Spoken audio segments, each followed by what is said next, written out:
کہ یتیم کی کفالت کرنے والا، یتیم کی کفالت کرنے والا، خواہ وہ یتیم رشتوں میں ہو،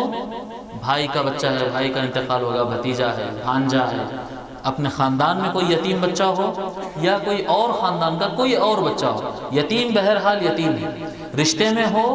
یا غیر رشتے میں ہو، اگر کوئی آدمی یتیم کی کفالت کرتا ہے تو وہ جنت میں اس طرح میرے ساتھ ہوگا، اس طرح سے حضور صلی اللہ علیہ وسلم فرمایا۔ روایتوں میں اور اس میں تفصیل بھی آتی ہے کہ حضور صلی اللہ علیہ وسلم بالکل ایسا معمولی سی شان تھی، اس طرح سے فرمایا اشارہ کر کے۔ اور یہاں پر جو لفظ ہے وہ اشارہ مالکن، یہ مالک جو ہے یہ چین آف حدیث میں، سند حدیث میں یہ ایک راوی ہے، یہ راوی اس طرح سے بتاتے ہیں کہ حضور نے اس طرح سے فرمایا جی وَأَشَارَ مَالِكٌ بِالسَّبَّابَةِ وَالْوُسْطَىٰ، میں اور وہ اس طرح جنت میں ساتھ ساتھ رہا کریں گے۔ حضور اکرم صلی اللہ علیہ وسلم، دیکھیں آپ حضور اکرم صلی اللہ علیہ وسلم کے مقام جو جنت میں ہوگا اس کا کوئی تصور ہے جی؟ عام مسلمان جنت میں ہوں گے، پھر اولیاء جنت میں ہوں گے، پھر اکابر صحابہ ہوں گے، پھر اہل بیت ہوں گے، پھر انبیاء ہوں گے، اور یہ سب سے اوپر مقام حضور اکرم صلی اللہ علیہ وسلم۔ اور حضور صلی اللہ علیہ وسلم یتیموں کی کفالت کرنے والوں کو اپنے ساتھ لے لیں گے جی، اپنے ساتھ لے۔ حضور صلی اللہ علیہ وسلم، حضور اکرم صلی اللہ علیہ وسلم کے عمل میں جی یہ ہوتا ہے کہ حضور صلی اللہ علیہ وسلم اپنے ساتھ ایسا لے اوپر لے لیں گے، یعنی حضور کے ساتھ رہیں گے جی۔ یہ ایسے کیوں بول رہا ہوں، حضور ساتھ لے لیں گے کیوں کہہ رہا ہوں جی؟ اس لیے کہہ رہا ہوں کہ ایک بڑا یعنی واقعہ ہے،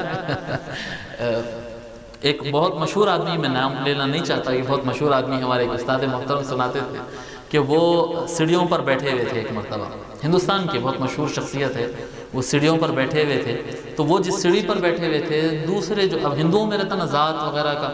ایک لیول میں نہیں آ سکتے، برہمن ہے، وہ کیا کہتے ہیں ہریجن ہے، وہ ذات رہتے ان کے پاس چھوٹے بڑے یہاں تک آ سکتے یہاں تک نہیں آ سکتے، تو انہوں بڑی ذات کے انہوں سیڑھی پہ بیٹھے ہوئے ہیں، تو چھوٹی ذات کا آدمی آیا، مزدور وغیرہ وغیرہ کچھ تھا، چھوٹا آدمی تھا بہرحال ذات کے اعتبار سے، کام کے اعتبار سے، تو وہ ایک سیڑھی نیچے بیٹھا،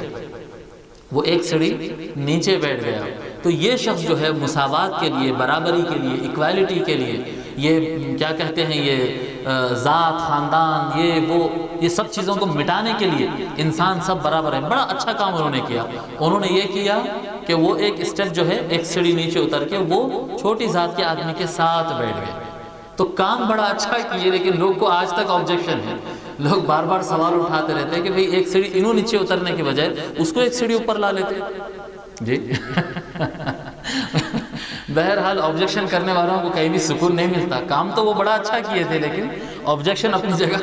برقرار ہے۔ تو حضور اکرم صلی اللہ علیہ وسلم کا معاملہ یہ ہے کہ وہ حضور اکرم صلی اللہ علیہ وسلم گمراہیوں سے، اندھیروں سے، کمتریوں سے جی انسان کو نکالنے کے لیے آئے۔ میں کل ایک جملہ عرض کیا تھا کہ حضور صلی اللہ علیہ وسلم کی رحمت زمین پر ہے، سب کے لیے ہے، حضور کی رحمت مرنے کے بعد قبر کے اندر بھی ہے، حضور کی رحمت میدان محشر میں، انشاءاللہ ہمارا اگلا سبجیکٹ آئے گا، میدان محشر میں بھی حضور کی رحمت ہوگی، اور جنت میں اندر جانے کے بعد وہاں پر بھی حضور کی رحمت ہوگی۔ وہ کیسے ہوگی؟ اس طرح سے ہوگی کہ وہ یتیم کی کفالت کرنے والا وہ عام لوگوں کے ساتھ ہوگا، مسلمانوں کے ساتھ ہوگا، حضور اپنے ساتھ لے لیں گے اس کو۔ جنت کے اندر بھی مقامات بڑھاتے ہیں آقا صلی اللہ علیہ وسلم۔